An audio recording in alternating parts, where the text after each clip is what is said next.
Alors bonjour à tous. Aujourd'hui, nous continuons notre lecture du catéchisme de l'Église catholique. Et nous en sommes rendus à la question numéro 32 du compendium, à savoir, de quelle manière la foi de l'Église est-elle unique?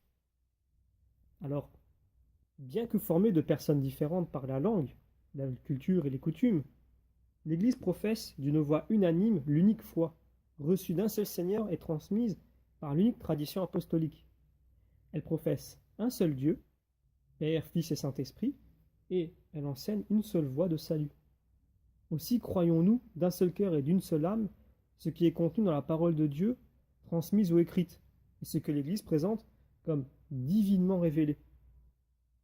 Et donc pour étayer nos propos, nous allons prendre les paragraphes numéros 172 à 175 du catéchisme, qui disent ceci.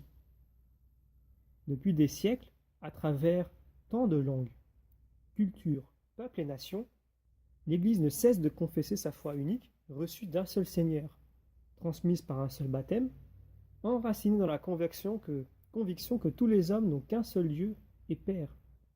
Voir notamment Éphésiens chapitre 4, versets 4 à 6. Saint Irénée de Lyon, témoin de cette foi, déclare ceci.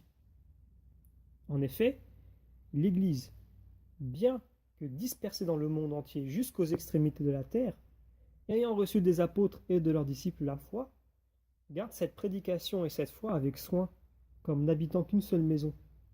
Elle y croit d'une manière identique, comme n'ayant qu'une seule âme et qu'un seul cœur, et elle les prêche, les enseigne et les transmet d'une voix unanime, comme ne possédant qu'une seule bouche. Car, si les langues diffèrent à travers le monde, le contenu de la tradition est un et identique.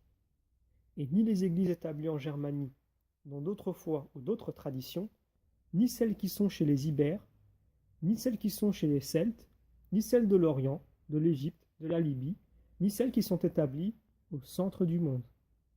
Le message de l'Église est donc véridique et solide, puisque c'est chez elle qu'un seul chemin de salut apparaît à travers le monde entier.